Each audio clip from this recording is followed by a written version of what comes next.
ಮೈಸೂರು ಜಿಲ್ಲೆಯ ಹುಣಸೂರು ತಾಲೂಕಿನ ಕರಿಮುದ್ದನಹಳ್ಳಿ ಗ್ರಾಮದ ಸರ್ವೆ ನಂಬರ್ 110 ಸಂಬಂಧಿಸಿದ ಜಮೀನಿನ ವಿವಾದವು 1940-41ನೇ ಇಸವಿಯಲ್ಲಿಯೇ ಆರಂಭವಾಗಿದೆ. ಆ ಸಮಯದಲ್ಲಿ ಈ ಜಮೀನು ತಿಮ್ಮಯ್ಯ ತಿಮ್ಮೇಗೌಡ ಎಂಬುವವರಿಗೆ ಸರ್ಕಾರದಿಂದ ದರಖಾಸ್ತಿನ ಮೂಲಕ ಮಂಜೂರಾಗಿತ್ತು. 1985-87ನೇ ಇಸವಿಯವರೆಗೆ ಅವರು ಈ ಜಮೀನಿಗೆ ಕಂದಾಯ ಕಟ್ಟುತ್ತಾ ಬಂದಿದ್ದರು. ತಿಮ್ಮಯ್ಯ ತಿಮ್ಮೇಗೌಡ ಅವರ ನಿಧನದ ನಂತರ ಅವರ ಪುತ್ರ ಕುಳ್ಳೇಗೌಡ ಜಮೀನಿನ ಹಕ್ಕುದಾರರಾಗಿದ್ದಾರೆ. ಆದರೆ ಅವರು ಅದಾಗಿನಂತೆ ನಿರಂತರವಾಗಿ ಕಂದಾಯ ಕಟ್ಟದೆ ಬಿಟ್ಟಿದ್ದರು. ಈ ಸಂದರ್ಭವನ್ನು ಗಮನಿಸಿದ ಪಕ್ಕದ ಜಮೀನುದಾರ ಟಿ ಹೊನ್ನಪ್ಪ ಅವರು ಜಮೀನು ಬೀಳು ಬಿದ್ದಿರುವುದನ್ನು ಕಂಡು ಅರ್ಜಿ ಸಲ್ಲಿಸಿದರು. ಕುಳ್ಳೇಗೌಡರು ತಕ್ಷಣ ತಹಶೀಲ್ದಾರ್ ಕೋರ್ಟಿನಲ್ಲಿ ಅರ್ಜಿ ಸಲ್ಲಿಸಿದರು. ಕೋರ್ಟಿನಲ್ಲಿ ಗ್ರಾಮ ಲೆಕ್ಕಾಧಿಕಾರಿ ಮತ್ತು ರೆವಿನ್ಯೂ ಇನ್ಸ್ಪೆಕ್ಟರ್ಗಳು ಸ್ಥಳ ಪರಿಶೀಲನೆ ನಡೆಸಿ ವರದಿ ತಹಶೀಲ್ದಾರ್ ಅವರಿಗೆ ಸಲ್ಲಿಸಿದರು. 1998ರಲ್ಲಿ ತಹಶೀಲ್ದಾರ್ ಸ್ಥಳವನ್ನು ಮರುಮಂಜೂರು ಮಾಡಿ ತಿಮ್ಮಯ್ಯ ತಿಮ್ಮೇಗೌಡರ ಪುತ್ರ ಕುಳ್ಳೇಗೌಡರಿಗೆ ಜಮೀನು ಪೀಲ್ ರೆಸ್ಟೋರ್ ಮಾಡುವಂತೆ ಆದೇಶ ನೀಡಿದರು. ಆದರೆ ಕುಳ್ಳೇಗೌಡರು ಓದು ಬರಹ ಇಲ್ಲದ ಕಾರಣ ಈ ಪ್ರಕ್ರಿಯೆಯನ್ನು ಮುಂದುವರಿಸಲಾಗಲಿಲ್ಲ. ಪಕ್ಕದ ಜಮೀನುದಾರ ಬಸವರಾಜಪ್ಪ ಅವರು ಈ ವಿಷಯವನ್ನು ಗಮನಿಸಿ ತಹಶೀಲ್ದಾರ್ಗೆ ಕಂದಾಯವನ್ನು ಮತ್ತೆ ರಿಸ್ಟೋರ್ ಮಾಡುವಂತೆ ಮನವಿಯನ್ನ ಮಾಡಿದರು. ಕುಳ್ಳೇಗೌಡರ ಮಕ್ಕಳು ತಹಶೀಲ್ದಾರ್ಗಳಿಗೆ ಮತ್ತೆ ಅರ್ಜಿ ಸಲ್ಲಿಸಿ ಇದರಿಂದಾಗಿ ತಹಶೀಲ್ದಾರ್ ಅವರು ತನಿಖೆ ನಡೆಸಿ 30 ಕುಂಟೆ ಪ್ರದೇಶವನ್ನು ಸಾಗುವಳಿಗೆ ಮಂಜೂರನ್ನು ಮಾಡಿದರು. ಆದರೆ ಈ ಕ್ರಮವನ್ನು ಎಸಿ ಕೋರ್ಟ್ ತಡೆ ಮಾಡಿ ಜಮೀನಿನ ಮೇಲೆ ಹಕ್ಕು ವಿಚಾರವನ್ನು ಸ್ಥಗಿತಗೊಳಿಸಿದೆ. ಕುಳ್ಳೇಗೌಡರ ಮಕ್ಕಳು ಬಡತನದಲ್ಲಿ ಜೀವನ ನಡೆಸುತ್ತಿದ್ದ ಕಾರಣ ಪಕ್ಕದ ಜಮೀನುದಾರರಿಂದ ದೌರ್ಜನ್ಯಕ್ಕೆ ಒಳಗಾದರು. ಟ್ರ್ಯಾಕ್ಟರ್ ಬಳಸಿ ಅವರು ಬಿತ್ತಿದ ಜೋಳದ ಬೆಳೆ ನಾಶ ಮಾಡಲಾಯಿತು. ಈ ಘಟನೆ ಸಂಬಂಧಿಸಿ ಇಲಾಖೆಗೆ ದೂರನ್ನು ಸಲ್ಲಿಸಲಾಯಿತು.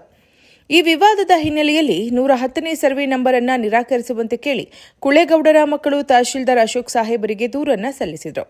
ಅವರು ಈ ಜಮೀನಿನಲ್ಲಿ ಅನಧಿಕೃತವಾಗಿ ಸಾಗುವಳಿ ನೀಡಿರುವುದಾಗಿ ಆರೋಪಿಸಲಾಗಿತ್ತು.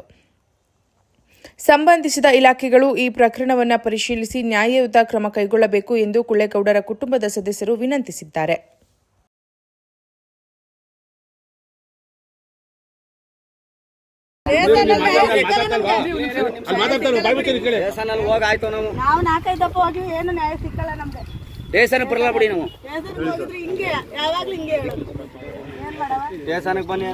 ಬರ್ಲಿ ಅದಕ್ಕಿಂತ ಮೇಲ್ಪಟ್ಟವ್ರು ಅವರೇ ಬರ್ತಾರೆ, ಅವರೇ ಬರ್ಲಿ ಬಿಡಿ.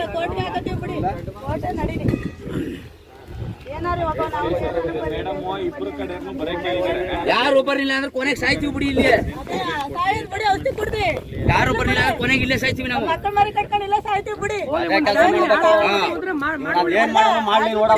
ದೇಶನಲ್ಲಿ ನಮ್ಗೆ ಹಿಂಗ್ ಆಗ್ತಪ್ಪ ಹೋಗಿ ಬಂದಾಗದ ನಮ್ಗೇನು ದೇಶನಲ್ಲಿ ನಮ್ಗೇನು ಇದಾಗಿಲ್ಲ.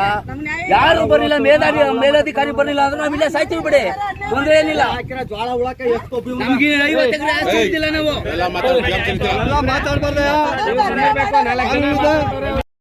ಸರ್, ನಾವು ಇದೇ ಗ್ರಾಮ ಪಂಚಾಯತ್ ವ್ಯಾಪ್ತಿಯ ಬಸವನಹಳ್ಳಿಯವರು. ಇವರು ಕುಳ್ಳೇಗೌಡರ ನಮಗೆ ಮಾವ ಆಗ್ಬೇಕು ಸರ್. ಇವರು ಬೀಡ್ ರೆಸ್ಟೋರೆಂಟ್ನಲ್ಲಿ ತಿಮ್ಮೇಗೌಡ ಅನ್ನೋರಿಗೆ ಬೀಡ್ ರೆಸ್ಟೋರೆಂಟಲ್ಲಿ ಆರಾಜಲ್ಲಿ ತೊಗೊಂಡಿರೋ ಭೂಮಿ ಸರ್. ಇದು 7 ಎಕರೆ 22 ಕುಂಟೆ ತೊಗೊಂಡಿರೋ ಭೂಮಿನ ಇಲ್ಲಿವರೆಗೂ ಅವರು ಮಾಡ್ಕೊಂಡು ಬರ್ತಾಯಿದ್ರು ಸರ್. ಅವ್ರ ಅನುಭವದಲ್ಲೇ ಇತ್ತು. ಕೊನೆ ಕಾಲ ನಂತರ ತಿಮ್ಮೇಗೌಡ ಕಾಲ ನಂತರ ಕುಳ್ಳೇಗೌಡ ಸ್ವಲ್ಪ ದಡ್ಡ ಸರ್, ಅವ್ರಿಗೇನು ಗೊತ್ತಿಲ್ಲ. ಅವರು ಮಾಮೂಲಿ ಉತ್ಕೊಂಡೇ ಬರ್ತಾಯಿದ್ರು ಸರ್. 85 ಗಂಟಲು RTC ಓಡಿದೆ. RTC ಓಡಿದ್ಮೇಲೆ ಇವ್ರಿಗೆ ಅಷ್ಟಾಗಿ ಗೊತ್ತಾಗಿಲ್ಲ ಸರ್. ಕೊನೆಗೆ ಕಂದಾಯ ಬೀಳು ಅಂತ ಬಿಡ್ತು ಸರ್. ಕಂದಾಯ ಬೀಳು ಅಂತ ಬಿದ್ದ ಮೇಲೆ ಇವರೆಲ್ಲ ರೆಡಿ ಕಂದಾಯ ಬೀಳ್ಗು ಹಾಕೊಳ್ಳೋಕ್ಕೆ ಅಂದ್ಬಿಟ್ಟು ಓಡಾಡೋದು ಸರ್. ಕೊನೆಗೆ ಅಷ್ಟರೊಳಗಡೆ ಹೊನ್ನಪ್ಪ ಅನ್ನೋರ ಮೇಲೆ ಕೇಸ್ ಆಯಿತು ಸರ್. ಹೊನ್ನಪ್ಪ ಅನ್ನೋರು ಅತಿಕ್ರಮವಾಗಿ ಸಾಗುವಳಿ ತಗೊಂಡು ಮಾಡೋಕ್ಕೆ ಹೋದ್ರು ಸರ್. ಅದ್ರ ಮೇಲೂ ಕೇಸ್ ಹಾಕಿದ್ವಿ. ತಹಸೀಲ್ದಾರಲ್ಲಿ ನಮ್ಮಂತ ಆಯಿತು, ಅವ್ರು ಕಾಪಿ ಕೊಟ್ಟಿದ್ದಾರೆ, ರೆಕಾರ್ಡ್ ಇಲ್ಲಿದೆ ಸರ್. ಅದಾದ ನಂತರ ಇದಾದ ಒಂದು 6-7 ವರ್ಷದ ನಂತರ ಸರ್ ಇವರೇ ಅನುಭವ ಇದ್ದ ಭೂಮಿಗೆ ಕೊನೆಗೆ ಬೀಲ್ಡ್ ರೆಸ್ಟೋರೆಂಟ್ಗೆ ರೆಡಿ ಆಗೋಕ್ಕೆ DCಗೆ ಎಲ್ಲರಿಗೂ ಅರ್ಜಿ ಹಾಕ್ಬೇಕು ಸರ್. ಅಷ್ಟರೊಳಗಡೆ ಒಡ್ರಗುಡಿ ಬಸವರಾಜಪ್ಪ ಅಂದ್ಬಿಟ್ಟು ಅವ್ರ ಮಗಳ ಹೆಸರಿಗೆ ಮಮತಾ ಅನ್ನೋರ ಹೆಸರಿಗೆ ಈಗ 6 ತಿಂಗಳಿಂದ ಸಾಗುವಳಿ ತೊಗೊಂಡಿದ್ದಾರೆ ಸರ್. ಪ್ರತಿ ಸಲ ಸಾಗುವಳಿಗೆ ಆಗ್ತಾಗ್ಲೂ ನಾವು ಅಬ್ಜೆಕ್ಷನ್ ಹಾಕಿದ್ದೀವಿ. ಅಂಥದ್ರಲ್ಲಿ ಯಾವ ತಹಸೀಲ್ದಾರರು ಕೊಟ್ಟಿಲ್ಲ, ರಿಜೆಕ್ಟ್ ಮಾಡಿದ್ದಾರೆ. ಈ ತಹಸೀಲ್ದಾರರು ಕೊಟ್ಬಿಟ್ಟು ಹೋಗಿದ್ದಾರೆ. ಅವ್ರಿಗೆ ಕೊಟ್ಬಿಟ್ಟು ಹೋದ ವಿಷಯ ಗೊತ್ತಾದ ತಕ್ಷಣ ನಾವು AC ಕೋರ್ಟ್ಗೆ ಹೋದ್ವಿ ಸರ್. AC ಕೋರ್ಟ್ಗೆ ಹೋಗಿ ಸ್ಟೇ ತೊಗೊಂಬಂದಿದ್ದೀವಿ ಸರ್. ಎಲ್ಲಿ ಸಾಗುವಳಿ ವೆಕೆಟ್ಗೋಸ್ಕರ ಸ್ಟೇ ತೊಗೊಂಬಂದಿದ್ದೀವಿ. ಸ್ಟೇ ತೊಗೊಬಂದ್ಮೇಲೆ ಸರ್ 30ನೇ ತಾರೀಕು ಈ ರಂಗನಲ್ಲಿ ಲಾಸ್ಟ್ ತೀರ್ಮಾನ ಆಗ್ಬೋದು ಸರ್. ಅಷ್ಟರೊಳಗಡೆ ಇವರು ಅನುಭವದಲ್ಲಿ ಅವರು ಕುಂಬಳ ಹಾಕಿದ್ರು ಸರ್. ಸ್ಟೇ ಆಗಿರೋ ಭೂಮಿನ ಕುಂಬಳ ಹಾಕಿದ್ರು. ನಾವು ಬೆಳಗ್ಗೆ ಅತಿಕ್ರಮ ಯಾರು ಮಾಡಬೇಡಿ, ನೀವು ಹೋಗ್ಬೇಡಿ, ಸ್ಟೇ ಹೋಗಬೇಡಿ ಅನ್ನೋ ತೀರ್ಮಾನ ಆಗಿತ್ತು ಸರ್. ಪೊಲೀಸ್ ಕಂಪ್ಲೇಂಟು ಆಗಿತ್ತು ಸರ್. ಪೊಲೀಸ್ ಕಂಪ್ಲೇಂಟ್ನಲ್ಲೂ ಏನು ಪ್ರಯೋಜನ ಆಗಲಿಲ್ಲ. ಕೊನೆಗೆ ತಿರ್ಗಾ ದನ ಬಿಟ್ಟು ಮೇಯಿಸಿದಾಗಲೂ ಗಲಾಟೆ ನಡೀತು ಸರ್. ಈ ಹುಡುಗಿಗೆಲ್ಲ ಗಲಾಟೆ ಮಾಡಿ ಇದು ಮಾಡಿದ್ರು. ಹಾಸ್ಪಿಟ್ಲಿಗೆ ಅಡ್ಮಿಟ್ ಮಾಡಿದ್ವಿ ಸರ್.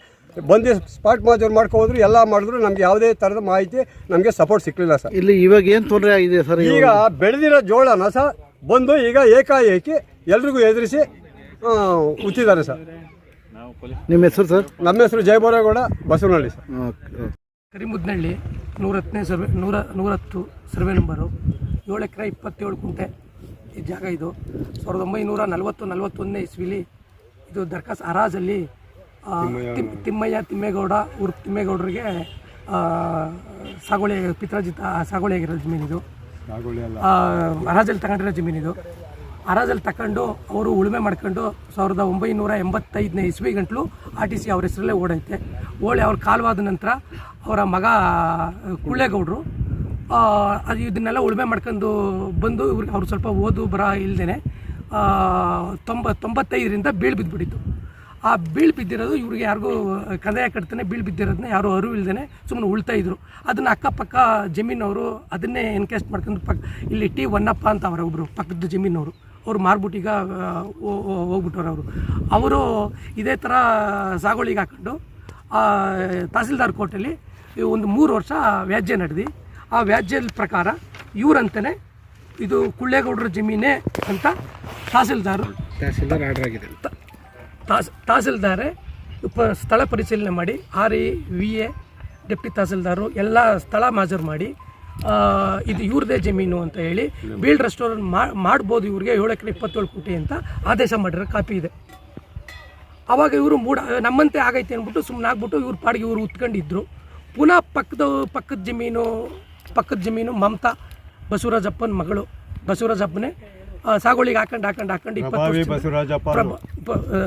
20 ಹಾಕೊಂಡು ಸಾಗುವಳಿ ಅದು 110 ಸರ್ವೆ ನಂಬರು. ಅದು ದುರಸ್ತಾಗಿರೋ ಜಮೀನು, ದುರಸ್ತಾಗಿ RTC ಓಡಿರೋ ಜಮೀನಿಗೆ ಸಾಗುವಳಿ ಕೊಡೋಂಗಿಲ್ಲ. ಅದನ್ನು 20 ವರ್ಷದಿಂದ ಹಂಗೆ ತಳ್ಕೊಂಡು ಒಳ್ಳೊಳಗೆ ಹಾಕೊಂಡು ಬಂದವನ್ನೇ ಕೊಟ್ಟಿಲ್ಲ, ಯಾರೂ ಕೊಟ್ಟಿಲ್ಲ. ಕೊಡ್ದೋದ ಕಾರಣ ಈಗ ಒಂದು 6-7 ತಿಂಗಳ ಹಿಂದೆ ತಹಸೀಲ್ದಾರು ಅವರು ನಮ್ಮ ಈಗ ಹಿಂದೆ ತಹಸೀಲ್ದಾರ್ ಇದ್ದದ್ದು ಅವರ ಹೆಸರೇನು ಅಶೋಕ್ ಅವರು ಕೊನೆ ಮೂಮೆಂಟಲ್ಲಿ ಅವ್ರಿಗೆ ಸಾಗುವಳಿ ಕೊಟ್ಬಿಟ್ಟು 1 ಎಕರೆ 30 ಕುಂಟೆ ಕೊಟ್ಟುಬಿಟ್ಟವ್ರೆ ಅವರು. ನಾವು ತಕರಾರು ಅರ್ಜಿನೂ ಕೊಟ್ಟಿದ್ದೀವಿ, ಸರಿಯಾಗಿ ಪರಿಶೀಲನೆನೂ ಮಾಡ್ದೇನೆ, ಸರಿಯಾಗಿ ಇವ್ರ ಗಮನಕ್ಕೂ ತರದೇನೆ ಸಾಗುವಳಿ ಕೊಟ್ಬಿಟ್ಟು ಹೊರಟುಬಿಟ್ಟವ್ರೆ. ಇವರು ಉಳೋದನ್ನು ಬಂದು ಇಲ್ಲಿ ತಡಿಯೋಕ್ಕೆ ಬಂದವ್ರೆ. ಈಗ ಇವರು ಜೋಳ ಹಾಕವ್ರೆ. ಇಲ್ಲಿ AC ಕೋರ್ಟಲ್ಲಿ ಸ್ಟೇ ಆಗಿದೆ. AC ಕೋರ್ಟಲ್ಲಿ ಸ್ಟೇ ಆಗಿರೋ ಕಾಪಿನೂ ಇದೆ. AC ಕೋರ್ಟಲ್ಲಿ ಸ್ಟೇ ಆಗಿದೆ. AC ಕೋರ್ಟಲ್ಲಿ ಸ್ಟೇ ಆಗಿಬಿಟ್ಟು ಪುನಃ ಈಗ ಅವರು ಸಿವಿಲ್ ಕೋರ್ಟ್ಗೆ ಹೋಗಿ ಒಂದು 3 ದಿನ ಗಂಟ ಸ್ಟೇ ತಂದವ್ರೆ. ಅದು ಸ್ಟೇ ವೆಕೆಟ್ ಆಗುತ್ತೆ. ಇವಾಗ ಮತ್ತೆ ಪುನಃ ಈಗ ಉಳಿದು ದೌರ್ಜನ್ಯ ಮಾಡಿ ಇವರಿಗೆಲ್ಲ ಪಾಪ ಬಡವರಿಗೆ ಈ ಬೆಳೆ ಎಲ್ಲ ಹಾನಿ ಮಾಡಿ ಸರ್ ಈ ಸಂಬಂಧಪಟ್ಟ ಅಧಿಕಾರಿಗೆ ತಿಳಿಸಿಲ್ಲ ಸರ್ ನೀವು? ತಿಳಿಸಿದೀವಿ ಸರ್. ಯಾವಾಗ ತಿಳಿಸಿದ್ರು ಸರ್? ಇವಾಗ ಯಾವಾಗ ಕೋರ್ಟಲ್ಲಿ ಇದೆ, ಇದು ಸಿವಿಲ್ ಕೋರ್ಟಲ್ಲಿ ಇದೆ. ಪೊಲೀಸ್ ಕಂಪ್ಲೇಂಟ್ ಅವರು ಹೋಗಿ ಪೊಲೀಸ್ ಕಂಪ್ಲೇಂಟ್ ಕೊಡ್ತಾನೆ ಇರ್ತಾರೆ. ಈಗ ಬೆಳೆ ಮೇಯ್ಸಕ್ ಬಂದಿದ್ರು, ನೀವೇನೋ ಕೊಟ್ಟಿಲ್ಲ? ಕೊಟ್ಟಿದ್ದೀವಿ. ಇವ್ರಿಗೆ ಒಂದು ಆ ಹುಡುಗಿಗೆ ಹೊಡೆದಿ ಅಡ್ಮಿಂಟು ಆಗಿ ಅದೊಂದು ಕೇಸು ಆಗೈತೆ. ಅದು ಅವ್ರೇನು ಆಕ್ಷನ್ ತಗೊಂಡಿಲ್ಲ, ಕರೆದವ್ರೆ. ಅವ್ರು ಹೋಗಿ ಏನು ಆಕ್ಷನ್. ಈಗಲಿನ ತಹಶೀಲ್ದಾರ್ ಏನು ಹೇಳ್ತಾ ಇದ್ದಾರೆ ಸರ್? ಈಗಿನ ತಹಸೀಲ್ದಾರ್ ಇದು AC ಕೋರ್ಟಲ್ಲಿ ಇದೆ. AC ಕೋರ್ಟಲ್ಲಿ ಇದೆ. ಅವ್ರ ಗಮನಕ್ಕೆ ತಂದಿಲ್ವಾ ಇವಾಗ ಗಲಾಟೆ ಆಗಿರೋದು? ಇವಾಗ AC ಕೋರ್ಟಲ್ಲಿ ಇದೆ. ಸ್ಟೇ ಆಗಿದೆ, AC ಕೋರ್ಟಲ್ಲಿ ಸ್ಟೇ ಆಗಿದೆ. ಉಳಬಾರ್ದು ಅಂತ, ಅದನ್ನ ಉಳಬಾರ್ದು ಅಂತ ಆ ಕಡೆ ಜಮೀನು ಇದು ಇವರೇ ಉಳುಮೆ ಮಾಡ್ತಿರೋದು. ಅದಕ್ಕೆ ಸ್ಟೇ ತಂದಿದ್ದೀವಿ. ಇದಕ್ಕೆ ಸ್ಟೇ ತಂದು ಇದಕ್ಕೆ ಸ್ಟೇ ಇಲ್ಲ. ಇದು ಜಮೀನು ಅವ್ರದೇ, 7 ಎಕರೆ 27 ಕುಂಟೆ ಅವ್ರದೇ ಜಮೀನು. ದುರಜ್ಜ ಆಗಿರೋ ಜಮೀನು ಅದು ಅದಕ್ಕೆ ಸ್ಟೇ ತಂದವ್ರೆ. ಅದನ್ನ ಅವರು ಉತ್ಕತ್ತವ್ರ. ಅವರು ನಾವು ಏನ್ ತೀರ್ಮಾನ ಆಗುತ್ತೆ ಏನಾಗುತ್ತೆ ಅಂತ ಇವ್ರು ಕಾಯ್ತವ್ರೆ. ಇವರು ಈಗ ಪುನಃ ಈಗ 28ಕ್ಕಿದೆ 30ಕ್ಕೆ ಪುನಃ AC ಕೋರ್ಟಲ್ಲಿ ಕೇಸ್ ಇದೆ. ಇವ್ರು ಬಂದು ದೌರ್ಜನ್ಯ ಮಾಡ್ಕೊಂಡು ಇವ್ರಿಗೆಲ್ಲ ಎದುರಿಸ್ಕೊಂಡು ಈ ಥರ ಬೆಳೆ ಹಾನಿ ಎಲ್ಲ ಮಾಡಿ ಪಾಪ ಇವ್ರು ಬಡವರು ಏನೂ ಇಲ್ಲ. ಇವ್ರಿಗೆ ಈ ಜಮೀನು ಬಿಟ್ಟರೆ ಏನೂ ಇಲ್ಲ ಇವ್ರಿಗೆ. ನಿಮ್ಮ ಹೆಸರು ಸರ್? ನನ್ನ ಹೆಸರು ಶಿವಪ್ಪ ಅಂತ. ಏನಾಗಿದ್ದೀರಿ ಸರ್ ಇಲ್ಲಿ? ಇಲ್ಲ ಸರ್, ನಾನು ಅಧ್ಯಕ್ಷ, VSSN ಅಧ್ಯಕ್ಷ, ಪಶುಪತಿನ ಸಹಕಾರ ಸಂಘದ ಅಧ್ಯಕ್ಷ. ಓಕೆ.